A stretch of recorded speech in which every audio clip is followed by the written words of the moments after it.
Capítulo 7. Você e seus filhos, Deus os abençoe eles. Do livro de estudo Uma Mulher de Fé, de Martha Huck. Muito do tempo e talento e esforço das mulheres de hoje está relacionado à prática antiga de cuidar de crianças. Nosso cuidado vai além dos atos externos da maternidade para as motivações e atitudes dos nossos corações e pensamentos. Os cuidados dos atos internos são, de alguma forma, o que mais influencia as crianças. Em outras palavras, uma criança pode ser ajudada ou se machucar mais por suas atitudes do que por uma roupa nova ou por perder uma refeição. Sabemos que precisamos de Deus nessa área. Nossas crianças estão conosco quando as nossas atitudes estão em evidência. No dia a dia, não existe segredo para eles em relação a como vivemos. Número 1. Leia a história de Samuel e Ana em 1 Samuel capítulo 1 e 3. Explique a atitude de Ana. Vocês conhecem a história, né? Ana orou pedindo a Deus um filho. Então, Ana, ela procurou a Deus com o espírito angustiado, né? E ela fez isso pedindo para que Deus ouvisse a sua oração. Letra B. Qual a diferença entre os filhos de Eli e Samuelzinho? Capítulo 2, versículo 12 e 26.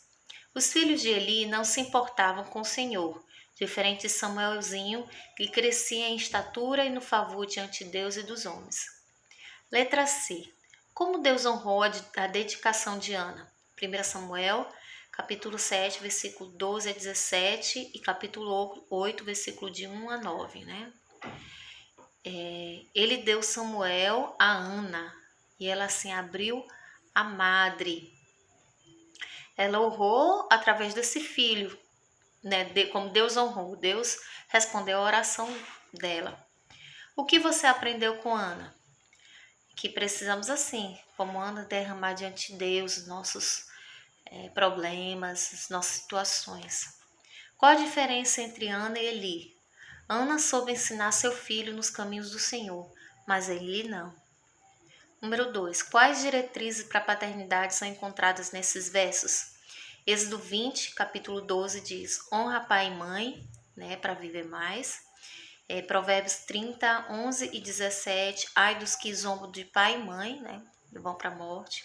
Efésios 6, de 1 a 4 diz: obedecer, honrar pai e mãe, não provocar os filhos à ira, ensinar a disciplina e a admoestação do Senhor aos filhos. Número 3. Leia Provérbios 1 a 10, o que aprendemos sobre educação infantil dada pelo rei Salomão. Enquanto você estiver lendo, anote as instruções conforme a palavra. Então, em relação à obediência, Deus é o princípio do saber, obedecer pai e mãe. Sabedoria, para entender as palavras e enigmas dos sábios, buscar esse conhecimento como a prata, mais do que tesouros escondidos. Moralidade, não te pôr no caminho dos pecadores, né? Amor livre, esse amor livre é qualquer tipo de amor, eu posso, meu corpo, então se afastar disso. Fé, temer a Deus, aborrecer do mal, da soberba, da arrogância, do caminho perverso, da boca perversa, do mau caminho. Fé, temer a Deus, aborrecer do mal. Haja ali, né? Dinheiro. O amor ao dinheiro é o pecado, né? Não o ter dinheiro, mas o amor a ele. Senso comum. E devemos ensinar também dinheiro a como ofertar, como dizimar. Nossos filhos precisam aprender sobre isso. Amizades. Senso comum. Não andar no caminho dos perversos. Ter esse cuidado. Né? O capítulo 1, versículo 15 fala sobre isso. Amizades. Afastar dos homens maus, dos tolos. Número 4. O que os israelitas ordenaram sobre seus filhos em Deuteronômio 6, do versículo 4 ao 25. Ensinar a palavra de Deus em todo o tempo, sentado, andando, aonde você estiver. Servir a Deus, não seguir outros deuses, fazer o que é bom e reto aos olhos do Senhor. Número 5. Existe algum exemplo bíblico da família perfeita? Onde encontramos na Bíblia? encontramos diretrizes em Efésios, mas uma família perfeita não existe. Existe sim pessoas que souberam ensinar seus filhos, mas que tiveram dificuldades.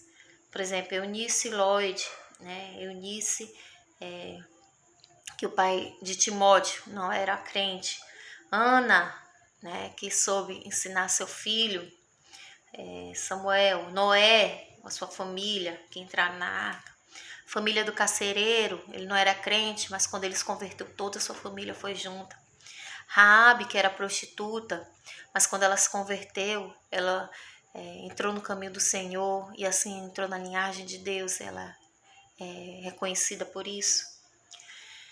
Anote, número 6, anote qual a sua maior dificuldade como mãe e esteja pronta para compartilhar com a classe. É uma pergunta pessoal e você deve pensar, o que você tem dificuldade como mãe em relação ao seu filho? Ore por ele, principalmente pela salvação dele, que ele venha conhecer a Cristo, que ele saiba que você é uma mãe temente, que procura a Deus, que quer o bem. Ensina seu filho, leia a Bíblia, faça oração com ele, ensine o caminho, leve para a igreja. Não, ela não quer ir, não importa, leve, né, a criança para depois ela aprender, para ela depois ter discernimento. Obrigado, mãezinha, obrigado, paizinho, porque me levaram para a igreja, porque eu tive contato com boas pessoas, aprendi da tua palavra. E pega um tempo para ler a tua palavra lá na tua casa. Então é isso que eu queria dizer, queria deixar. Tiveram muitas outras coisas que a gente falou na sala, mas gostaria muito de desafiar os pais, as mães e as futuras mães, pais, a procurarem a palavra de Deus para ensinar os filhos. Deus abençoe.